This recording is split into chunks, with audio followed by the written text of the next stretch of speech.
चर्चा करता है तो समीकरण को लेकर कि भाई हम अपने जातीय समीकरण कैसे बना लें। और चिराग पासवान जब मुद्दों की बात करता है तो तमाम शक्तियां इकट्ठी हो जाती है चिराग पासवान को तोड़ने के लिए। टूटूंगा क्या मैं? शेर का बेटा हूं।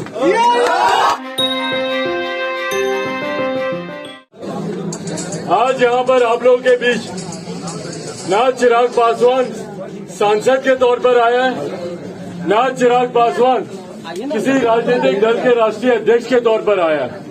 मैं सिर्फ एक बिहारी होने के नाते अपने बिहारी युवा साथियों से मिलने आया हूँ।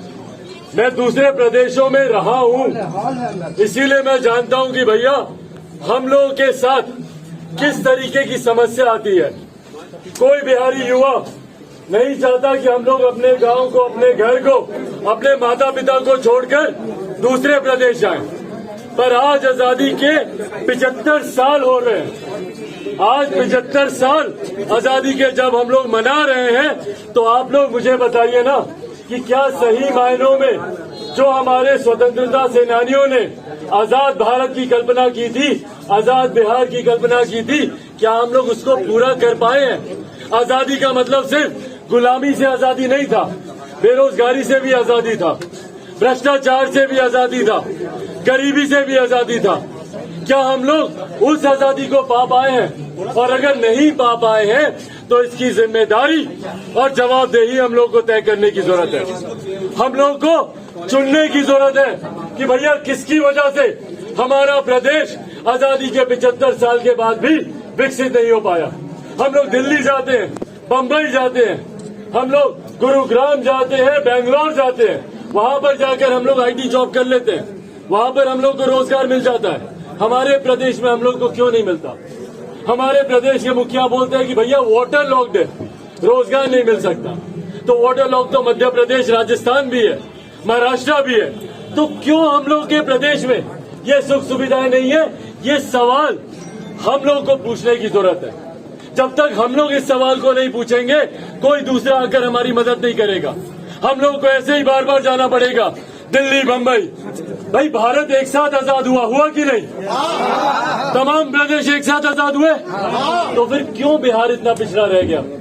ये सवाल अगर हम नहीं पूछेंगे तो कौन पूछेगा यार? पूछिए उनसे कि भैया क्यों? क्या आप लोगों ने कभी सुना किसी ने कि कोई दिल्ली का लड़का बिहार आता हो शिक्षा के लिए?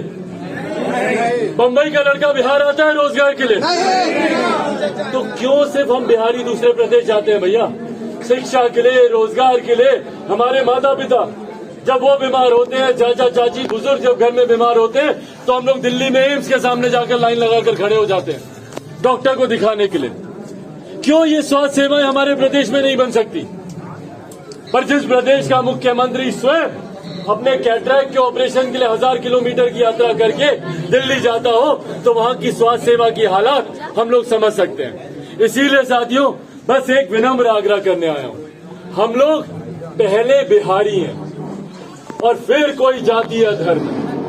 पहले बिहारी अस्मिता की लड़ाई है। हम लोग को निरंतर जात पात धर्म मजहब में बांटने की कोशिश भाई फर्क क्या रहा अंग्रेजों में और बाकियों में? उन्होंने भी हमें बांटा और शासन किया, ये भी हमें बांटने और शासन कर रहे हैं।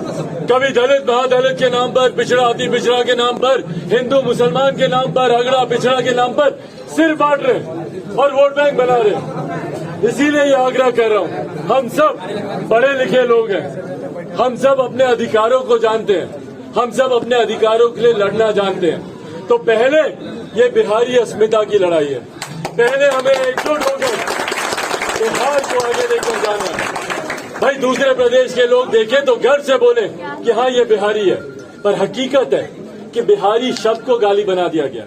आप दूसरे प्रदेशों में जाइए, वो वहां पर लाठी चलाते हैं। दिल्ली बम्बई में ए बिहारी बोलकर लाठी चलाई जाती है।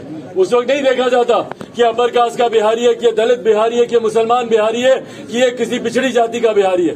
सिर्फ बिहारी बोलकर उसको लाठी चलाई जाती है। किसने बनाया बिहारी शब्द को गाली? लोग परहेज करते हैं अपने आप को दूसरे प्रदेश में जाकर बिहारी बताने में।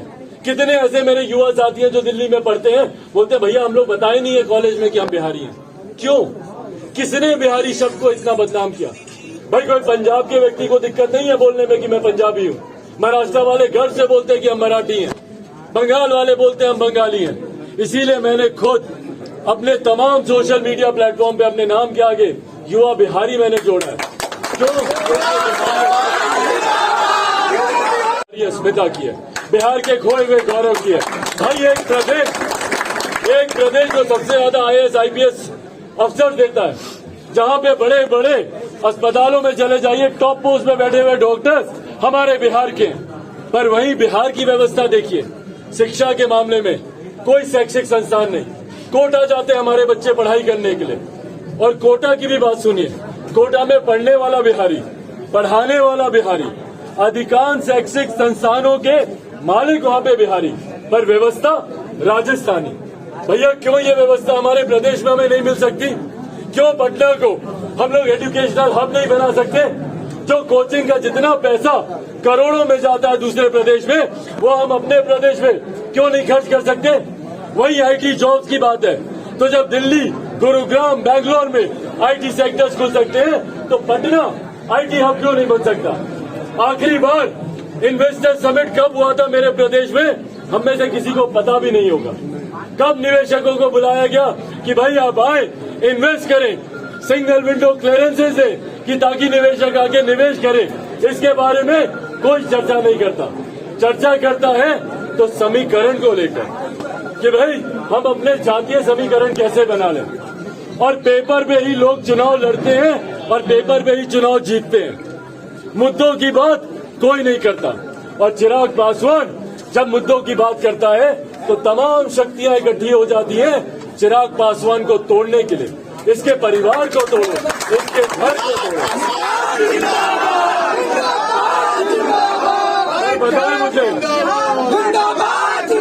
बताएं मुझे कि जिसके पास ये ताकत हो, क्या उसे कोई तोड़ सकता है? क्या टूटूंगा क्या मैं? शेर का बेटा हूँ, शेर का बेटा हूँ। मेरी अंतिम सांस, मेरे शरीर के अंतिम खून का कतरा से बिहारी गौरव, बिहारी सम्मान के लिए लड़ता रहेगा।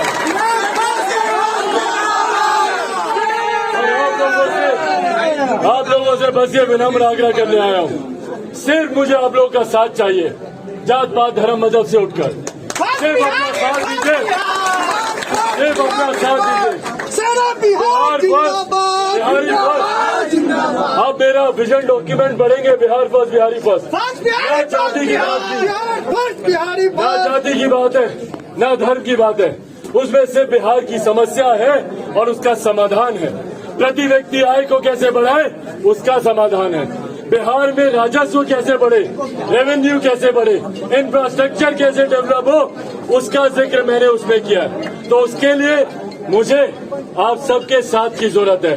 आप लोगों का साथ मिलेगा ना? मुझे आप सबका साथ चाहिए। एक ईमानदार कोशिश कर रहा हूँ बिहारियों को सम्मान दिलाने की, ईमानदार कोशिश कर रहा हूँ बिहार को आगे बढ़ाने की। आप सबका साथ मिलेगा तो बिहार भी आगे बढ़ेगा, बिहारी भी आगे बढ़ेगा।